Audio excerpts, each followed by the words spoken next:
শাসন করত তাদের একটা আইন ছিল সূর্যাস্ত আইন। সারাদিন মানুষ যারা শ্রমিক ছিল মাঠে গিয়ে কাজ করত, সন্ধ্যার মধ্যে যদি খাজনা বা টাকা জমা না দিত, ফসল জমা না দিত, তাদেরকে বেত্রাঘাত করত। পরিস্থিতি এমন দাঁড়িয়েছে, সারাদিন যদি রিক্সা চালিয়ে সন্ধ্যা বা রাতে তার টাকাটা মালিকের যদি আদায় না করা হয়, অকথ্য নির্যাতন নেমে আসে একজন রিক্সা চালকের উপরে। রাস্তায় যখন বের হয় একজন রিক্সা চালক, বিভিন্ন জায়গায় গিয়ে যেখানে আমাদের টাকায় একটি বাহিনী গড়ে উঠেছে পুলিশ, তাদেরকে প্রতিনিয়ত হেনস্থার শিকার করছে। আমরা আরো দেখছি জনজীবনে যারা রিক্সা চালক রয়েছেন তাদের জীবনকে মূল্যহীন করে দেওয়া হচ্ছে। আপনাদের রক্ত আমাদের রক্ত 5ই আগস্টে রাস্তায় একসাথ হয়ে গিয়েছিল। ছাত্ররা, শ্রমিকরা, রিক্সা চালকরা একসাথে কাঁধে কাঁধ মিলিয়ে বাংলাদেশ থেকে ফ্যাসিস্ট শেখ হাসিনা সরকারকে বিদায় করেছিল। আপনারা আমাদের সাথে ছিলেন, আপনারা ইউনিভার্সিটিগুলোতে গিয়েছেন। আপনাদের সেই সকল সংগ্রামকে আমরা আজীবন শ্রদ্ধা ভরে স্মরণ করব। আপনাদের বাসা যেখানেই থাকুক না কেন, আমরা আপনাদের বাসায় আসব, আপনাদের বাসায় বাজার করে নিয়ে আসব, আপনাদের সাথে খাওয়া দাওয়া করব, এবং আপনাদের যে দাবিগুলো পৃথক লেন করতে হবে এবং অটোরিকশাদের যে হয়রানি এগুলো বন্ধ করতে হবে। বর্তমান বৈষম্য বিরোধী যে সরকার রয়েছে, আমি সরকারের কাছে আহ্বান জানাবো, রিক্সা চালকদের উপরে যে হয়রানি হচ্ছে, বিভিন্ন জায়গায় তারা মিছিল মিটিং করছেন, এই বিষয়ে সরকারের এই বিষয়ে উদ্যোগ গ্রহণ করার জন্য সরকারের কাছে আহ্বান জানাচ্ছি। এবং এই শ্রমিক শ্রেণী মানুষ যারা রয়েছেন, যারা রিক্সা চালক রয়েছেন, প্রত্যক্ষ করার মাধ্যমে আপনারা বাংলাদেশের যে ভ্যাটের আইনগুলো সেগুলোর প্রতি ফোকাস করুন, কিন্তু পরোক্ষ কর যেটা রয়েছে সেটার মাধ্যমে এই যে জনজীবনের উপরে যে ভোগান্তি নিয়ে আসছেন, তারা সাবান কিনতে যাচ্ছে, টাকা বেড়ে যাচ্ছে, তারা প্রতিনিয়ত সকালে এক কাপ চা খাচ্ছে, সে চায়ের দামটা পর্যন্ত বেড়ে যাচ্ছে। তেল, আদা, রসুন, বিভিন্ন যে নিত্য প্রয়োজনীয় দ্রব্য সামগ্রী সেগুলোর প্রতিনিয়ত হু হু করে বাড়ছে। এই মানুষগুলো ঢাকা শহরকে বাঁচিয়ে রেখেছে, এগুলো বাংলাদেশের হলো লাইফ লাইন। এই মানুষগুলো যেদিন বাংলাদেশ থেকে হারিয়ে যাবে, ওই দিন বাংলাদেশের অস্তিত্ব বলে কোনো কিছু থাকবে না। এই মানুষগুলোর মনগুলো নির্মল, এই মানুষগুলোর মনগুলো পবিত্র, তাদের মধ্যে কোনো খাদ নাই।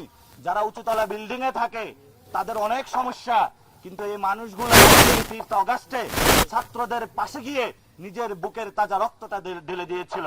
আমরা সরকারকে আহ্বান জানাবো, এই সকল মানুষের দিকে তাকান, যারা রয়েছে তাদের সমস্যার সমাধান করুন, এবং বর্তমান যে রাজনৈতিক দলগুলো রয়েছে তাদের উপরে প্রতিনিয়ত মোড়ে মোড়ে চাঁদাবাজির রাস্তার টিকিট ধরিয়ে দিচ্ছে তাদেরকে।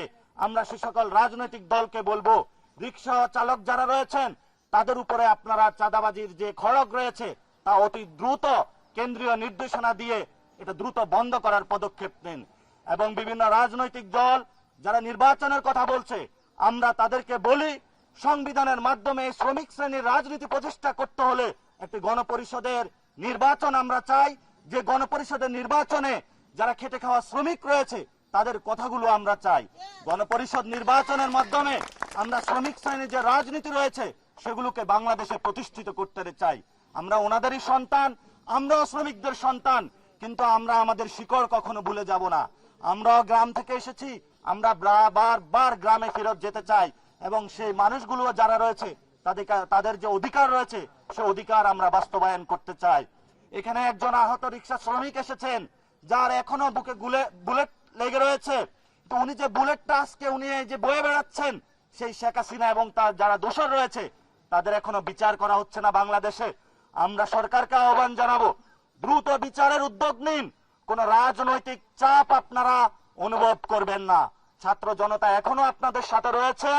বিভিন্ন রাজনৈতিক দলের সাথে অন্দরমহলে যদি আপনাদের উপরে চাপ সৃষ্টি করে, আপনারা আমাদেরকে জানান, আপনারা তাদের চাপের কাছে নতি স্বীকার করবেন না।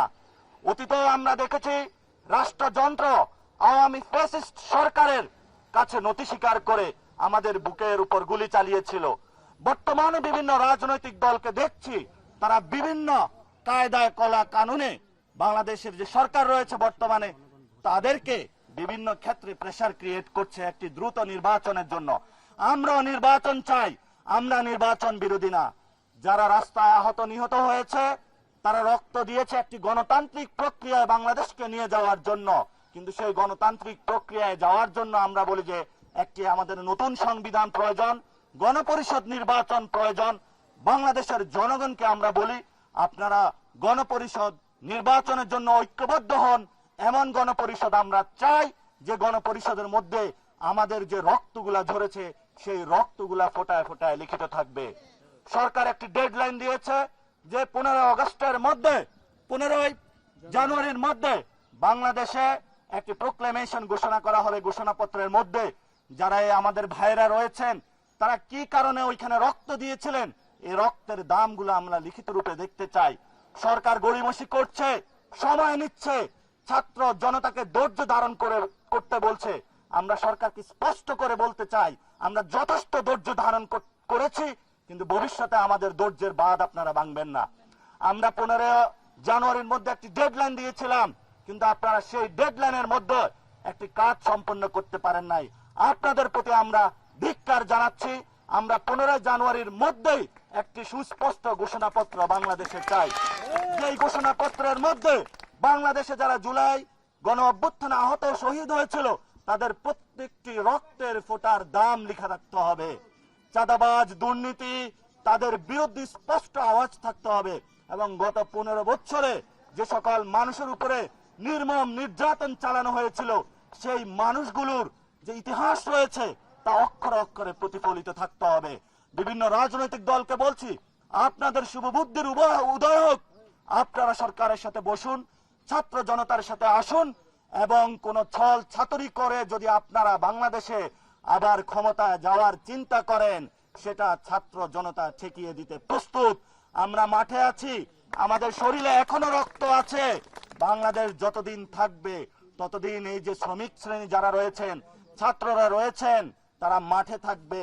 আপনাদের ওই কলা কৌশল এবং যে ছল ছাত্রীর যে রাজনীতি রয়েছে তাকে আমরা ঐক্যবদ্ধভাবে ঠেকিয়ে দিব। আপনারা কি প্রস্তুত আছেন?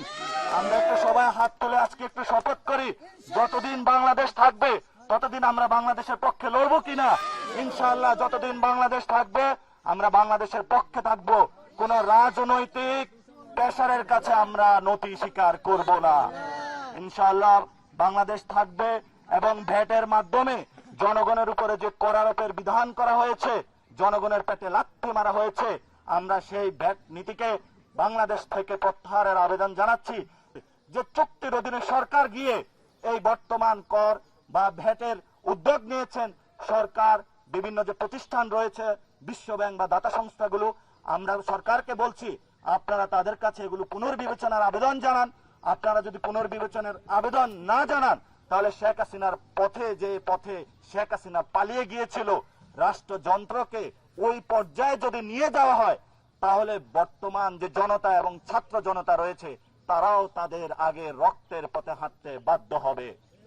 আমাদের এই বিপ্লব হয়েছে, এই বিপ্লবকে আমরা ধরে রাখতে হবে, সমুন্নত রাখতে হবে। জুলাই গণ অভ্যুত্থানের যে স্পিরিট রয়েছে সেই স্পিরিটকে অনুযায়ী সরকারকে যেহেতু ছাত্র জনতা বসিয়েছে আপনাদেরকে কাজ করতে হবে, ওই অনুযায়ী কোনো হেলাফেলা করা চলবে না। আপনারা খুবই মন্থর গতিতে এগুচ্ছেন। বিভিন্ন যে জুলাই স্মৃতি ফাউন্ডেশন আছে যারা আহত তাদের নিয়ে কোনো উদ্যোগ গ্রহণ করা হচ্ছে না, তারা সুচিকিৎসা পাচ্ছে না, শহীদরা তাদের সার্টিফিকেট নিয়ে বিভিন্ন জায়গায় ঘুরে ফিরে বেড়াচ্ছে।